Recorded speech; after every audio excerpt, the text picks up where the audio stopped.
La lecture à voix haute apporte tout. Ça apporte le rythme, l'équilibre, ça apporte le fait que tout à coup on se rend compte qu'on lit pour soi, mais on lit également pour être dans le monde, et donc on a une caisse de résonance, on s'entend lire. Ça apporte la compréhension très très fine de choses qui dans le texte peuvent parfois nous sembler décrochées. Indispensable, la lecture à voix haute. C'est compliqué de donner des conseils. Moi, je crois beaucoup qu'il ne faut pas tellement donner des conseils, il faut montrer des exemples. Je me méfie beaucoup des gens qui donnent des conseils, vous savez. En revanche, les gens qui montrent l'exemple, ça m'intéresse beaucoup plus. Soyez heureux, soyez curieux et soyez libre. Le problème, c'est que pour être heureux, curieux et libre, il n'y a qu'une seule voie d'accès qui s'appelle la lecture.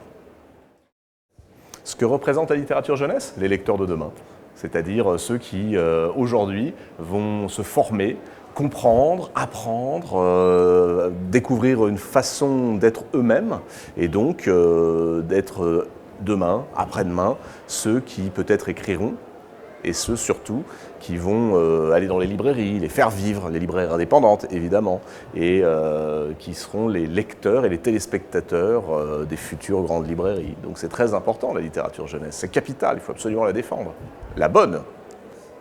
Alors dans mon enfance, il n'y avait pas vraiment de différence entre littérature jeunesse et littérature vieillesse. Donc j'ai lu des livres qui conviennent totalement à la jeunesse. Par exemple, j'ai un souvenir très très fort des premières lectures de Jules Verne, Les enfants du capitaine Grant, L'île mystérieuse, et puis évidemment le choc absolu qu'a été Le Seigneur des Anneaux.